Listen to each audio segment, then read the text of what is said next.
In Japan, there's a traditional sense of beauty called Iki.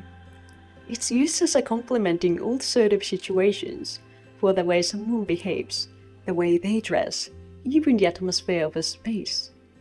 It often gets translated as chic, stylish, or cool, but as a Japanese person, none of those words feels quite right to me. That's because there's something more complex going on in Iki. A pull towards someone, a quiet strength, and a sense of distance all at once. For example, one Japanese philosopher said that a slightly undone hairstyle can feel more icky than a perfectly arranged one. He also said that a room with some shadow and uneven light can feel more icky than one that's brightly and evenly lit. Would you simply call that stylish? Hi, I'm Satomi. The philosopher I just mentioned is Kuki Shūzō. Recently, I read his book, The Structure of Iki. In it, he breaks down this Japanese feeling in a very theoretical way, and reading it, I feel like I finally understood a little of why the word is so hard to describe. So let me try to explain what this feeling of Iki actually is, as simply as I can. First of all, a little about Kuki Shūzō himself. He was a Japanese philosopher who spent years in Europe, but he wasn't just a serious academic. Back in Japan, he was close to the world of geisha and entertainment districts. So Iki wasn't something he only knew in theory, which makes the book even more interesting. So Kuki looks at Iki from several different angles, but the first question he asks is what actually exists inside this feeling. And he said that there are three main elements: Vitai, Ikiji, Akirame. It might be easiest to picture two people who are attracted to each other as I go through this. The first element is Vitai. There isn't a perfect English equivalent, but words like flirtation, coquetry, or allure comes fairly close. It can sound as though it simply means flattering someone, or trying to please them. But that isn't quite what Kuki means. There is a desire to attract the other person, and there is an attempt to reduce the distance between you, but that distance never disappears completely. You move closer, but some tension and separation still remain. That is what he means by Vitai. The second element is Ikiji. It can be translated as pride, or spirit, or strength of character. Here, it means the strength not to lose yourself, even while trying to attract someone. You don't completely adapt yourself to the other person, and you don't bend yourself entirely to please them. There is still a certain firmness and self-respect in you. And the third element is akirame. In everyday Japanese, this word often means giving up, so it can sound quite negative, but here it is closer to a kind of detachment or letting go. It is more like when you don't get something you really wanted, and over time, you learn not to cling to it so tightly. He believed that Iki existed when all three were present together. Reading this also made me realize that the meaning of Iki has broadened over time.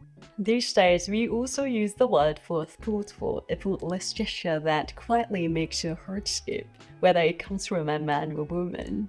It's not quite the same as Kuki's original idea, but I think this broader use is lovely in its own way, and very Japanese, so I wanted to share a few examples. For example, someone might quietly remember that you had something to celebrate, and at the end of the evening, they simply hand you a small gift with a letter. Maybe it comes in a beautiful wooden box with a few lines written on a lovely piece of Japanese washi paper, like this one. Or this one. Another example is when you have a meal together and someone quietly settles the bills where you can't see it, so no one has to feel awkward about it. In Japan, it's often the older person at the table who does this without saying anything, but I imagine how it works probably differs from culture to culture.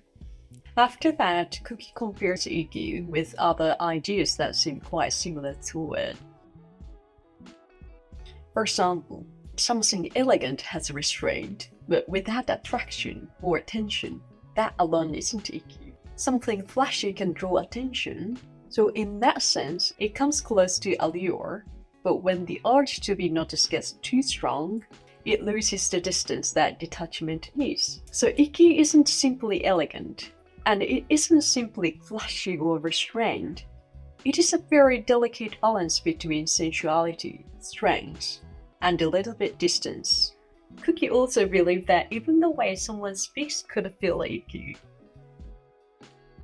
Someone might slow down and soften certain words, letting them linger a little, but then finish the phrase quite sharply.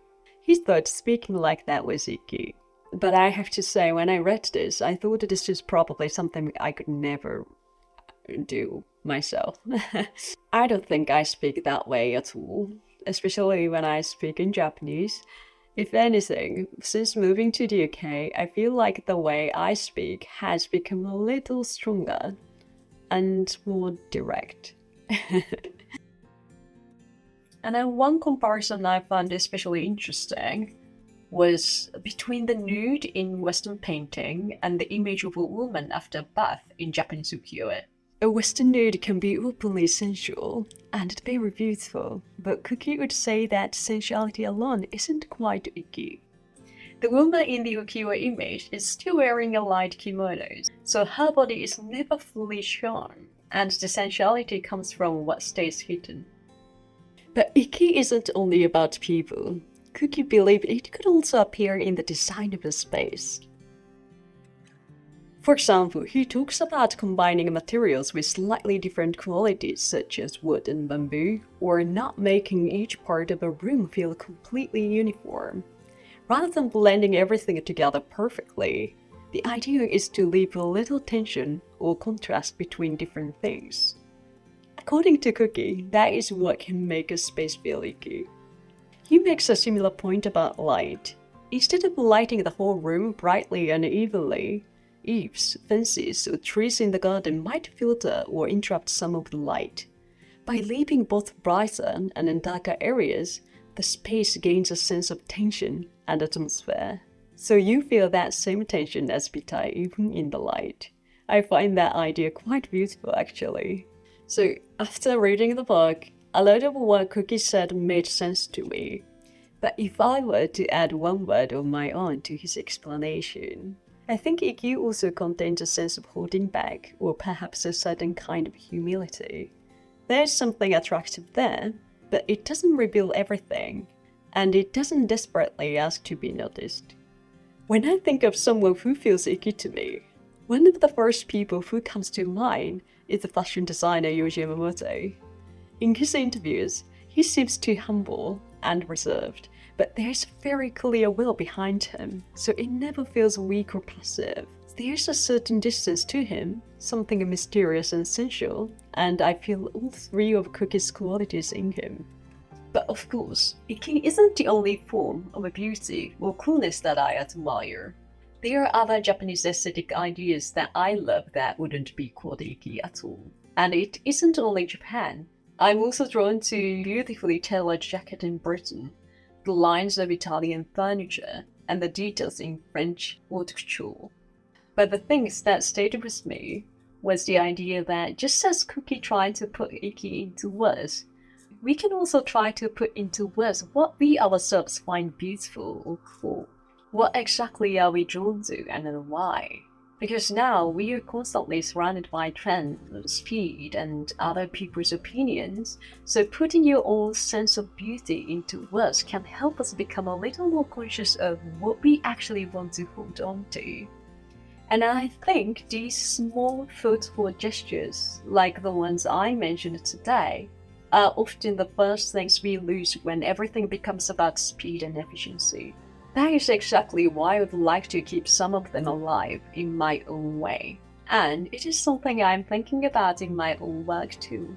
So one day, I would love to create a space that combines Japanese Iki with the different kinds of beauty I have encountered elsewhere, so that it becomes my own version of Iki. And I hope that one day, I'll be able to build that space and then let other people experience it too. So what kind of person, object, or spell feels Iki to you? I'd love to hear about it in the comments. Maybe we should start an Iki club or something one day.